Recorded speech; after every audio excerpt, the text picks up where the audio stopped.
Big news for anyone who loves the history of D-Day. Matt McLachlan Battlefield Tours has just launched a brand new tour that visits the D-Day beaches and lots of other sites in rural France, and all from the comfort of a luxurious cruise on the Seine River. Now, we ran this tour in 2024 and it was a huge success. It sold out in a matter of weeks. So now we've rolled it out again for 2025. But this time, there'll be 3 departures in June, July and September, giving you 3 times the opportunity to join us. The cruise is on board the luxurious Amadeus Diamond and begins and ends in Paris.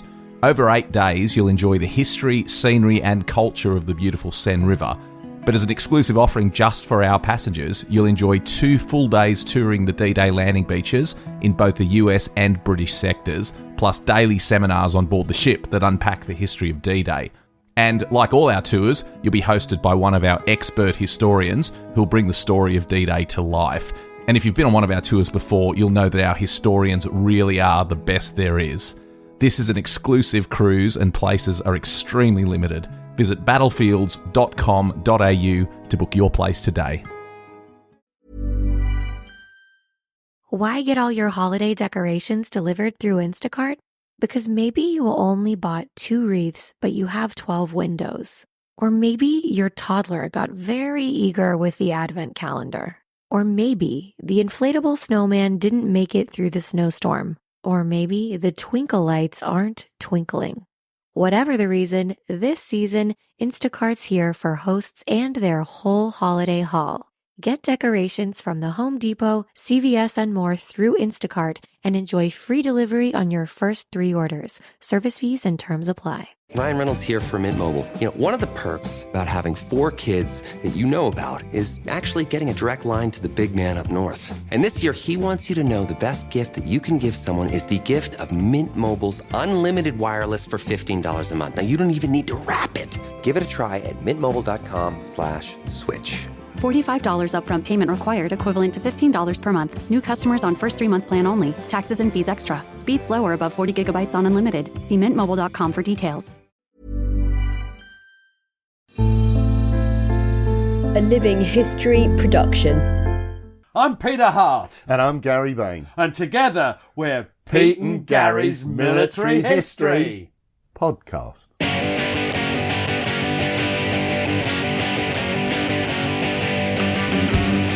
Hello. Now, before we start, Pete, we've been receiving some suggestions about how we might do a new introduction. Ooh, that's very exciting, Gary. And I've forgotten the latest one. Oh. So, what was it?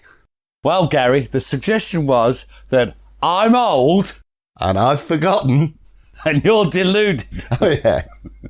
And together we're Pete and Gary's Military History. What a professional you are, Gary. Well, what are we doing? Come on, enough nonsense. The public want history off us too. Well, it's another in our series of Laugh or Cry podcasts. Why are we doing so many on this, Gary? Well, I wonder why. You'll find out at the end. And today, it's Gunners.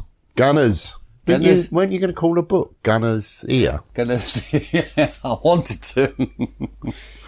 So basically, we're doing about the artillery today. Yeah, because the artillery is the sort of master, the kingpin of the Great War battlefield, isn't it? There's no doubt about that. They're just unimaginable powers of destruction. So what is the Royal Artillery? Let's look at the Royal Artillery. What makes up the Royal Artillery? Oh, you mean sort of collectively?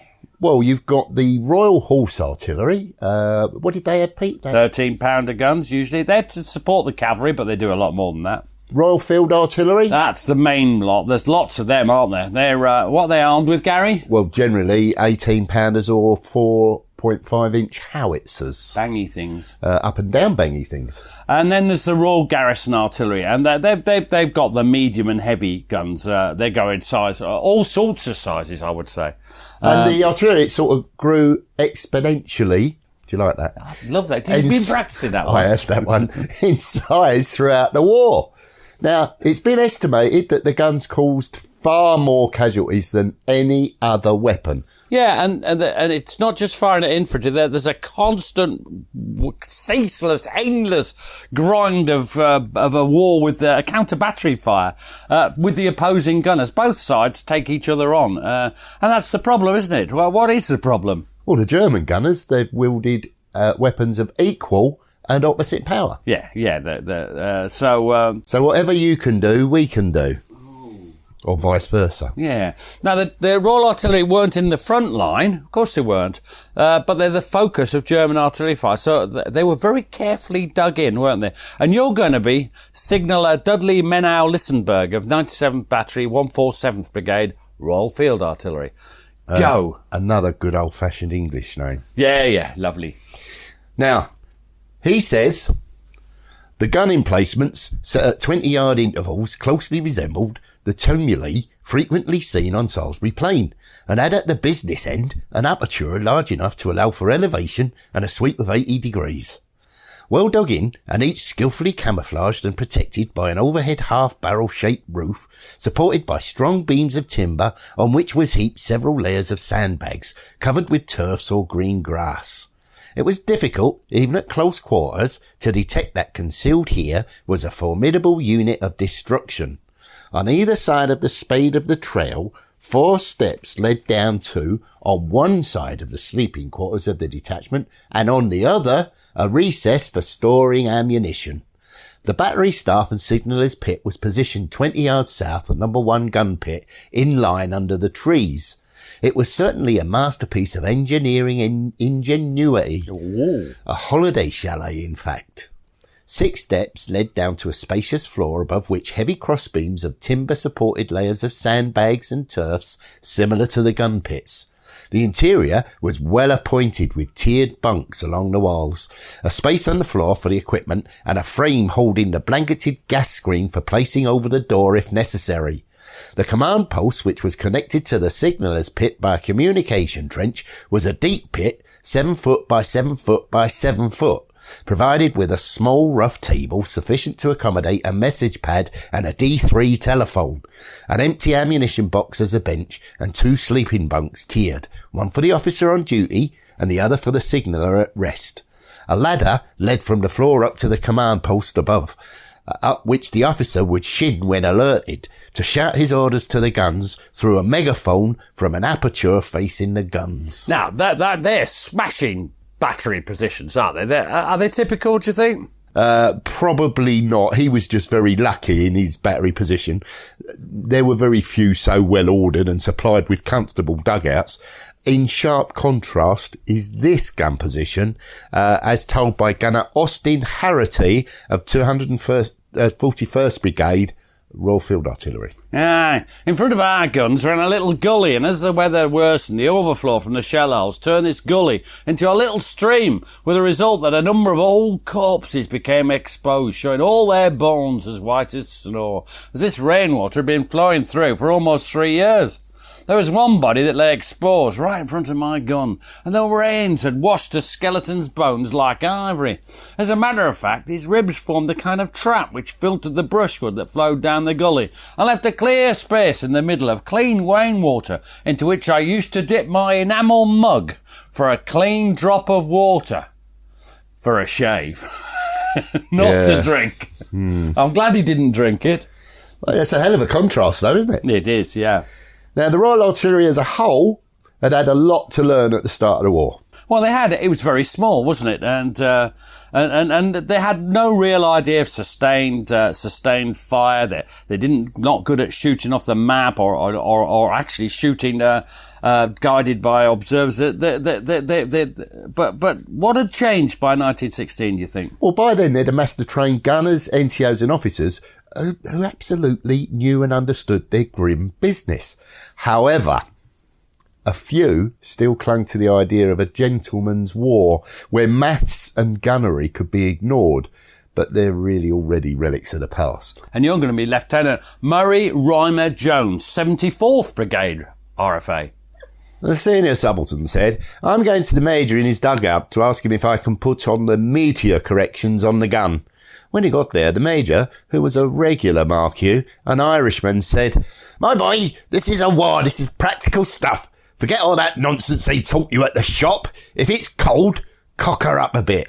Now, the regular Major, he's spouting his common sense, isn't he, in his Irish accent? I presume that was meant to be. But he's in fact a bit of a fool, isn't he? But why is he a fool? Well, because sorry, I'm thinking about his accent.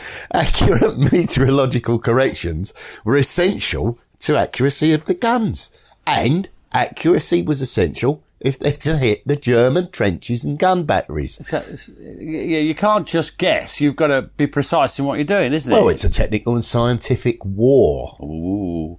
Now, huge barrages would be fired when the infantry went over the top, but they're also responsible for firing the defensive barrages to protect the infantry during German attacks. And I think we'll do that one first. So who am I going to be? You're going to be Gunner Ivor Hanson of the 311th Brigade Royal Field Artillery.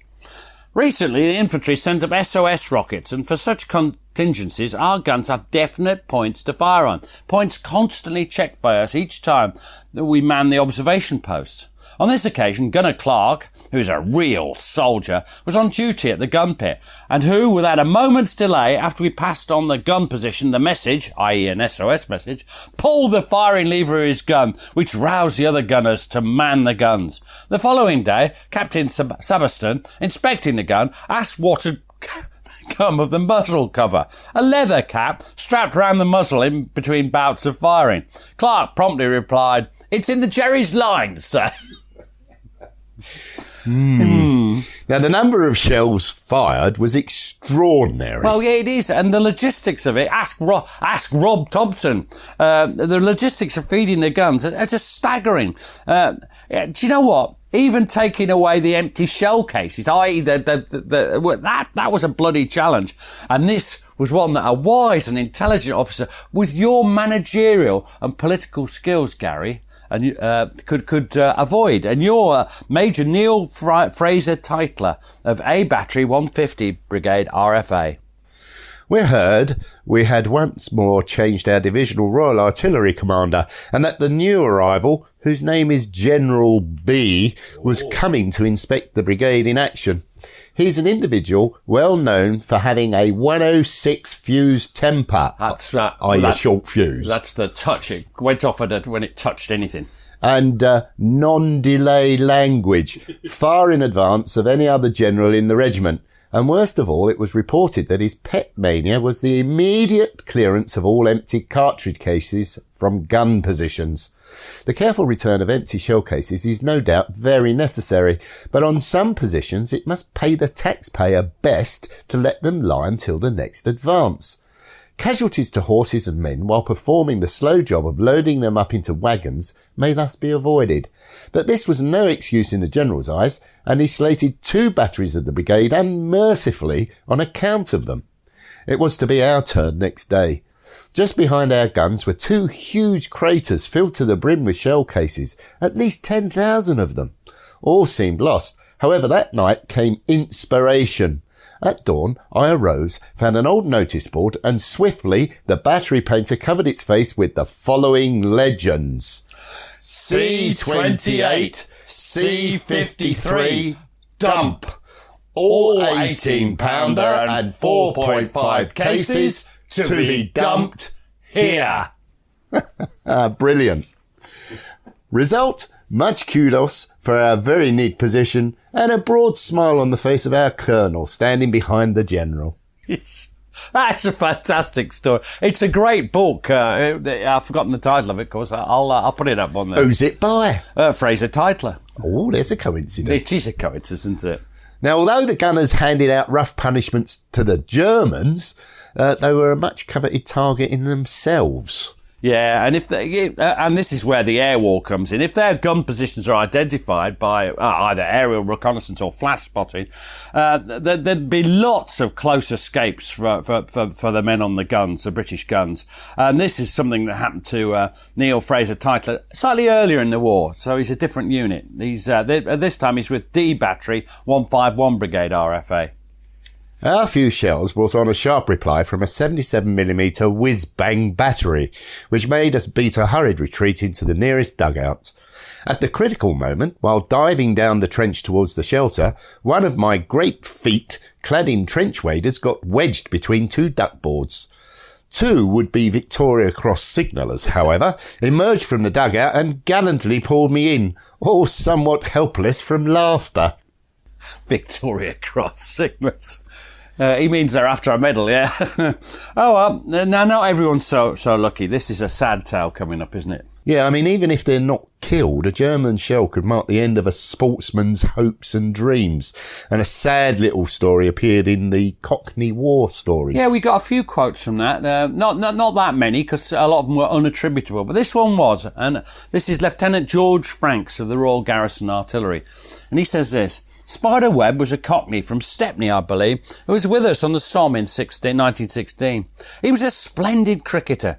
We had a very stiff time for 6 or 7 hours and were resting during a lull in the firing.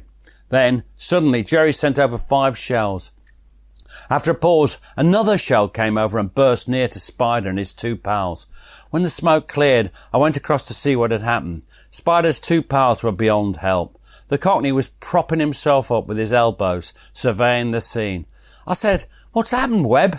The reply, "Blimey, what's happened? One over, 2 bowled," and looking down at his leg, "and I'm stumped." Then he fainted. And on that rather sad and tragic note, we'll have a pause.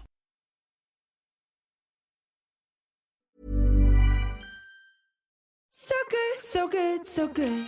New markdowns up to 70% off are at Nordstrom Rack stores now.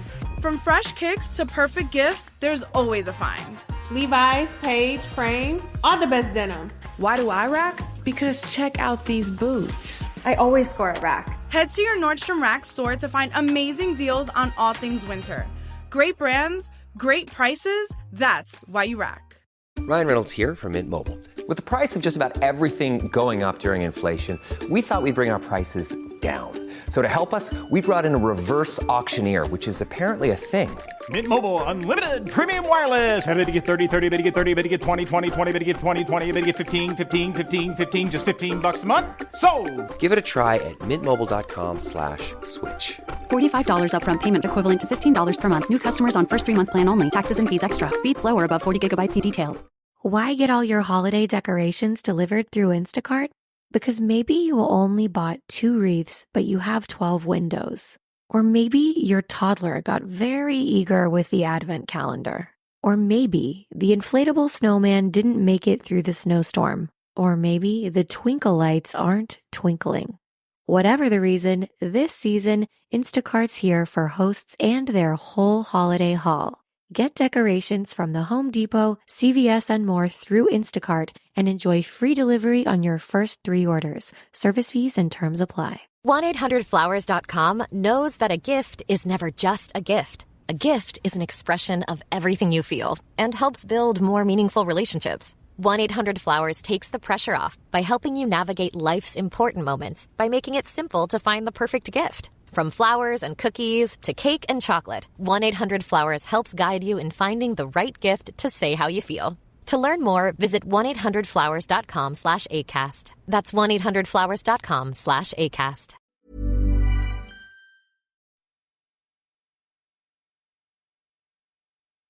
Now, some gunners would be rendered mad by the thunderous detonations of German shells.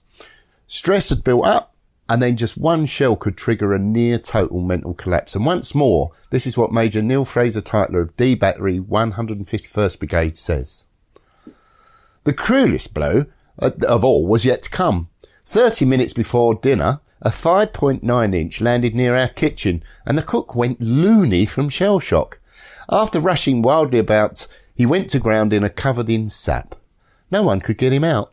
I tried to coax him out by crawling in with a biscuit. That would have got you out, Gary. A sergeant grasping my legs to pull me out in case he bit me. Eventually, we had to take the roof off, and he was tied up and sent off in a passing ambulance. Now that is, you see, we're guilty there because we've just laughed, but that's not funny. That's quite sad. That poor chap may never have recovered because that level of shell shock. Yeah, but it's quite interesting, the vision in my mind of him holding a biscuit out to try and tempt him out. Well, as I say, you would have definitely gone for that. Well, it also went on to, he was worried about getting bit. Now, the gun batteries were an obvious target for gas shell bombardments, as just wearing a gas mask rendered the gun detachments incapable of performing their tasks And efficiently. how many times have we talked about this? About a gas isn't to kill you by this stage of the war, it's to embugger you. A very scientific term, much used in the modern army as well. Anyway, once again, your Major Neil Fraser Titler, this A Battery 150 Brigade RFA. Things were certainly pretty bad at the guns. The air still reeking of gas, the ground saturated with mustard gas liquid, and the men all half blind and covered with mustard gas blisters. Every order had to be given in writing, as neither I nor the NCOs could articulate a word, and to complete the humour of the situation, everyone was sick at every possible opportunity. Yes, it sounds like after one of those student or army bashes we used to have when we everyone being sick at every possible opportunity. But it's not really funny, isn't it? No, I mean, he's using the words to complete the humour as an ironic statement. It's not humorous at all, is it? No. It's horrible. And although gunners were not in the front line, as you said, it's often forgotten that every day... I did forget that, didn't I? They would send forward a gunnery observation officer, gunnery specialist assistant, and a signaller to form an observation post from where they could observe the fall of shot from their guns and send back wireless corrections. And that was done... telephone. Sorry, I put wireless. I've just realised it's more often telephone there. Yeah. And that was done, why? It's to ensure the shells hit the target, so they could correct onto it. Because remember, they can't see the target from the guns. No. Because they're too far back. But what it did mean is that those teams shared the discomforts and dangers of the infantry.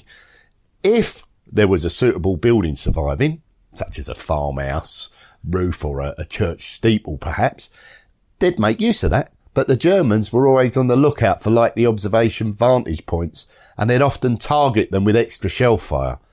Usually, they would be forced to set up the post amidst the trenches. And this is what Second Lieutenant Cyril Dennis of the 212th Siege Battery Royal Garrison Artillery says. Yeah, I remember interviewing him. He lived in Belsize Park. He was a fabulous old boy. He says, the forward observation post would be an enlarged shell hole, probably with some sandbags around it, and duckboards to keep you a little bit out of the wet. You'd get your head below the level of the sandbags. You couldn't build them up far, or you'd be spotted, but you could get a little shelter from them. You'd use your binoculars to look through the gaps. Sometimes you couldn't do that, and there was nothing for it but to look over the edge. That wouldn't last long if the Germans were near. You couldn't get much range of vision because we never really had the dominating ground, but I could see it 400, 500 yards inside the German line from one of our posts. I could see 2 ruined farms from one post I was in. They must have been 300 yards in. I very rarely saw the Germans. They were no chaps, Gary, for exposing themselves. He doesn't say Gary, I'm saying, but I'm just picturing those Germans not exposing themselves. I used to think sometimes our people were a bit careless like that. Hey! But the Germans were pretty careful. Once I saw some Germans labouring along behind the line, evidently carrying a latrine bucket. The temptation was too strong for me, and I let go 2 howitzer shells. I'm glad to say I missed them, but it seemed to me afterwards that it was a shit trick. It was totally irrational. They were enemies. They'd have shot me as soon as they possibly could, but they were engaged in this humble task. I had a feeling that I shouldn't have done it. Yes. Now, the journey up to the observation post, that was often fraught with danger. And once again, you're going to be... Well, he keeps changing his bloody unit, doesn't he? He's back and forward. Shall we just say Major Neil Fraser Titler? Yeah, let's do it, because he keeps changing his battery. Well, of course he does across 3 years in the line. So what does he say? As bad luck would have it, just as we were going to the observation post, the Huns started firing salvos of 5.9s right onto it. However, by making rushes between the salvos, we reached my tunnel entrance, and all 7 of us crawled in. It was pitch dark, one of the previous shells having upset the only candle. To ease the intense congestion of packed humanity, I told MacDonald that he should crawl up the emergency exit tunnel. The next salvo came. One shell blew in the mouth of the emergency exit, and the blast sent MacDonald onto me, and me backwards onto the colonel. At the same time, another shell exploded near the main entrance, causing the last two officers, who were only a few feet in the tunnel, to make desperate efforts to push further up. By this time, I was helpless with laughter. Imagine 7 of us on our hands and knees in a narrow tunnel, rather damp and very dark, all pushing towards the centre. I don't know, that tickled me that time. I've not found that particularly funny before, but I did this. It's the way you read them, Gary. Now, the relationship between gunners and the infantry, it's a mixed thing, isn't it? The infantry, they depend for their lives on the guns, don't they? There's no doubt about that. What do they do what do they do? Well, they protect them, they take out German artillery, they prepare the way, and then chaperone them forward with creeping barrages during an attack, and to break up German attacks. Yet, there could be a degree of jealousy and sometimes even bitterness evident, as the infantry often imagined the gunners lived in luxury, safety several miles behind the lines. Yes, and I'm going to play the part of Lieutenant John Staniforth of the 7th Lane. We've had him before, I think. We have had him before. He's quite funny. He's an interesting chap. Leinsters. He says this. The people I have conceived a thorough dislike for are our own heavy gunners. They have a hearty lunch in their princely chateau, about 6 miles behind the lines, and then stroll out smoking big cigars. On the velvet lawn, they catch sight of their gun. "Oh, I suppose," says someone. "This jolly old gun, what? Suppose we let off the bally thing, dear old chaps," suggests another. So they whistle up a fellow and order a couple of fine old crusted shells, ram them in and poop them off and go back to finish their cigars.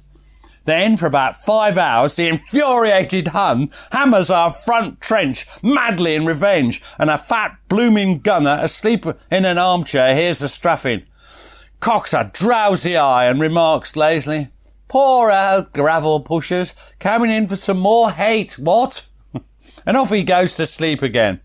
At least, that's how I picture it. Well, as we've discussed, that's not entirely right, is it? Well, not entirely.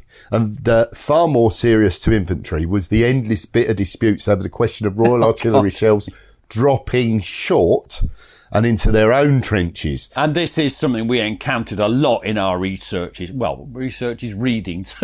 And this is what Lieutenant Walter Belford of the 11th Australian Battalion says. Where's he from again? He's from Australia. Great. It's you. Oh, no! Oh, yes, it says me. Professionalism. Well, one day an order was sent to the frontline troops to withdraw from all posts and trenches to a position 250 yards in rear, because the heavies were going to bombard Fritz's Folly, a small sharp salient just to the north of Guadalcanal.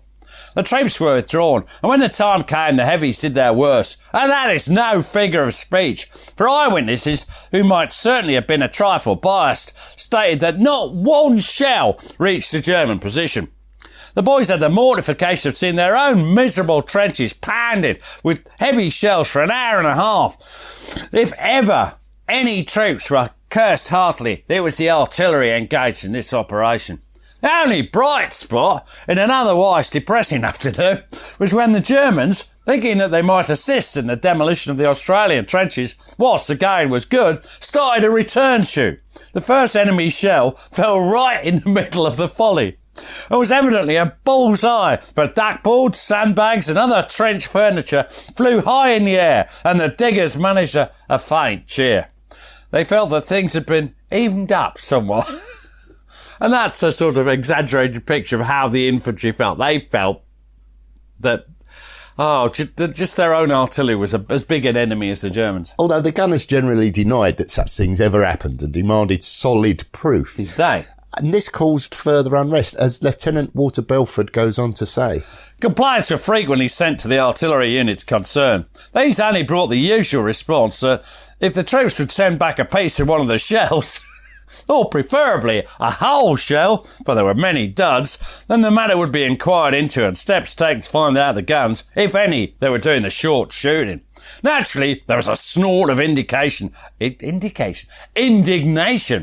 the frontline troops, and one officer savagely remarked, "What the hell do the bastards expect me to do? Catch one of the bloody things before it lobs?" Naturally, there was not much chance of finding any shells or fragments in the soft, rain-sodden ground. Brilliant. Thanks, mate. Thanks. Now, men like Belford found the whole thing extremely frustrating. They knew guns were firing short, but they couldn't seem to get anything done to stop it with the intransigent gunners. And once more, you're going to be Lieutenant Walter Belford.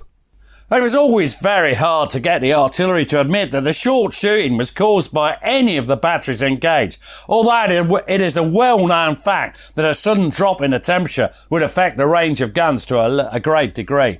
In very cold weather, 18-pounders would lose 500 yards in 2,500, and heavier guns are affected correspondingly. Many troops in the poor bloody infantry knew these things, and yet all complaints were treated with contumely. That's a funny word, Gary. And disbelief. A good story is told of some infantry who'd been shelled quite a while by their own artillery. At length, one of the officers made it back to the battery that was doing most of the short shooting and offered to surrender to it if only it would stop firing. Again, we laugh, but of course, a battery firing short does kill members of your own side, and there's nothing worse than, in a sense, being killed by red, blue on blue, red on red. Now, most of all, the frontline soldiers really enjoyed it when senior artillery officers who were sent to the front line to investigate found the shells falling short all around them. And this is Lieutenant Colonel William Croft of the 11th Royal Scots. He was from Edinburgh. Tudor, our commander of Royal Artillery, was nearly killed here by one of our own shells. We had repeatedly complained of short shooting on the part of the 4.5-inch howitzers. Nothing very original in that. It was difficult to bring it home to any particular battery because every group always assured us that they were not firing at the time we complained of. Tudor was up one day when our howitzers were indulging in their nasty little habits. Making us clear the trench, he went forward into a sap. The next shells buried him. He was then perfectly satisfied that our howitzers were shooting short. And Tudor is one of the great, with Uniacke, was one of the great artillery innovators and things, but he certainly got it put right up him that time, didn't he? Now, the dispute over shells landing short, it could never really be resolved, as it was inevitable as when the guns become warm, the shells would fly ever more erratically. And this could have a calamitous impact. Yeah, and this is inevitable. The guns are constantly firing. In wet weather, in places like the Somme and Ypres, it's often they couldn't move the guns back. They couldn't, so they'd have to fire on, even though they had to fire. But then sometimes there could be other mistakes, couldn't there? Yeah, you can make a mistake in the gunnery calculations. And after all, the opposing frontline trenches were not far apart in some cases. They're within the margin of error for an 18-pounder. If they're only 100 yards away, But overall, behind all the complaints, there was a realisation by most of the more thoughtful infantrymen that they depended for their lives on the guns of the Royal Artillery. Yeah, we've talked through this, but let's reiterate, they dealt as far as possible with the German artillery. They protected the British trenches during a German attack. During a British offensive, they knocked out or suppressed the German batteries. They smashed the German trenches. They took out the identified machine gun posts. They provided the creeping barrages, as you said before. They chaperone, like a nursemaid, the infantry over the top and across no man's land. And then they could provide a wall, a barrage of shells to stop any German counterattack. Well, what do you think of that? Well, that was at least a theory. But as we know, things didn't always go according to the plan. Now, this has been a short episode for today because we feel you need a rest, dear listener. But we've just got one more advert for you. What do you want to advertise now, Gary? Is there something in your mind? Well, in theory, I should add, our new book will be available when this podcast is heard. So, Laugh or Cry. Ooh. The British Soldier on the Western Front 1914-1918 by Peter Hart and Gary Bain. We're lovely, aren't we? Well, one of us is. And that will be available from all good bookshops. If you enjoy the podcasts, we think you'll enjoy the book. If you don't enjoy the podcast, buy the book anyway. Yeah. Doorstop, keep your table level. There's so many uses. Yeah, you could throw it at people you don't like. Yeah. Keep it on an elastic band, you'll get it back. Buy it for somebody you don't like. Buy it for somebody you do like. Just buy it. Cheers, Pete.